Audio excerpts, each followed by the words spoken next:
अस्सलामुअलैकुम students, I hope आप सब लोग ठीक होंगे, खैरियत से होंगे। आज का जो हमारा टॉपिक है वो है role of xylem and phloem. Xylem और फ्लोएम का प्लांट्स में क्या रोल है, आज हम इसको डिस्कस करेंगे। जो भी इंपॉर्टेंट पॉइंट्स होंगे उनको हम अंडरलाइन करते जाएंगे, ठीक है, जो MCQs fill in the blanks के लिए इंपॉर्टेंट होंगे। Like humans, plants also need an adequate amount of water, minerals, food and gases for their survival. अब आप जैसे कि जानते हैं, हमें पता है कि प्लांट्स जो हैं वो भी लिविंग ऑर्गेनिजम्स हैं, ठीक है, जानदार हैं। और जिस तरह इंसानों को खुराक की, पानी की, मिनरल्स की जिंदा रहने के लिए ज़रूरत होती है और गैसेस की, इसी तरह प्लांट्स को भी पानी की, खुराक की, मिनरल्स की, गैसेस की ज़रूरत होती है उनके जिंदा रहने के लिए, ठीक है। For this purpose they also have a transport system for moving materials to their different parts. और इसी पर्पज के लिए वो क्या करते हैं, उनके अंदर एक ट्रांसपोर्ट सिस्टम होता है ताकि वो अपने डिफरेंट पार्ट्स में मटेरियल्स को मूव कर सकें, ठीक है। The transportation of food, water and minerals in plants is carried out by specialized structure known as vascular bundles. तो खुराक की ट्रांसपोर्टेशन, पानी की ट्रांसपोर्टेशन यानी पानी को एक जगह से दूसरी जगह पहुंचाना, खुराक को और मिनरल को, ये सारा जो प्रोसेस है ये एक स्पेशलाइज्ड स्ट्रक्चर के थ्रू हो रहा है जिसका नाम है vascular bundles. These are comprised of two types of tissues. Vascular bundles में दो तरह के टिश्यूज हैं, एक है जाइलम और दूसरा है फ्लोएम, ठीक है। सबसे पहले है xylem tissue. Xylems are tubular shaped structures. इनका ट्यूबुलर शेप्ड स्ट्रक्चर है that resemble the shape of stars and do not have cross walls. और इनकी शेप जो है वो स्टार शेप होता है और इसके अंदर क्रॉस वॉल्स नहीं होती, ठीक है। Xylem tissues pull water and minerals from the roots to the leaves of plants. Xylem tissue क्या करता है, जमीन से पानी को ऊपर की तरफ, पानी को और मिनरल को, ठीक है, रूट्स से लीव्स की तरफ धकेलता है।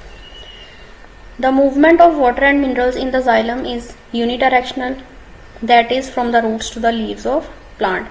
ये यूनिडायरेक्शनल का मतलब है एक ही डायरेक्शन में मूव करता है पानी, यानी नीचे से ऊपर की तरफ, रूट से लीव्स की तरफ मूव करता है, ठीक है। नेक्स्ट है phloem tissue. Phloems are elongated tubular structures that have walls with in their sieve tubes. Phloems जो है ये इलोंगेटेड ट्यूबुलर स्ट्रक्चर है इनका, ठीक है। इनका स्ट्रक्चर कैसा है आपने याद रखना है। That have walls with in their sieve tubes, इसके सीव ट्यूब्स के अंदर ही वॉल्स प्रेजेंट हैं, ठीक है। They transport prepared food to all parts of plant. ये क्या करते हैं कि जो भी खुराक तैयार की गई होती है उसको डिफरेंट पार्ट्स में ट्रांसपोर्ट करते हैं, पहुंचाते हैं।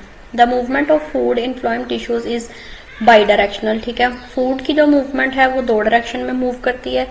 This transportation of prepared food from leaves to other parts of plant is called translocation, ठीक है। खुराक की ऐसी ट्रांसपोर्टेशन जो लीव्स से दूसरे पार्ट्स की तरफ मूव करती है उसको कहते हैं ट्रांसलोकेशन। यहाँ नीचे आपको जाइलम और फ्लोएम की डायग्राम नजर आ रही है। ये देखें जी, जाइलम में जो है ये जाइलम है, ठीक है। इसमें एक ही डायरेक्शन में जो है वो पानी और मिनरल मूव कर रहा है, लेकिन फ्लोएम टिश्यू में ऐसा नहीं है, बल्कि बाई मूवमेंट है, इसमें बाई डायरेक्शनल मूवमेंट है। यहाँ इधर को भी ये मूव कर रहा है और इधर को भी, ठीक है। तो इस तरह से no end walls between cells, cells के अंदर कोई भी वॉल का एंड नहीं है। वाटर और मिनरल्स मूव करते हैं, एक तरफ को फ्लो जा रहा है, वन वे फ्लो ओनली, ठीक है। थिक वॉल्स हैं, ठीक है, स्टिफ्ड विद लिग्निन।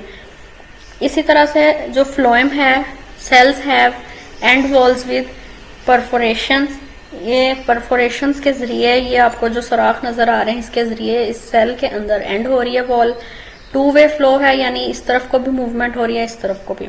और ये क्या लेके जा रहा है, वाटर एंड फूड, ठीक है, दोनों चीजें।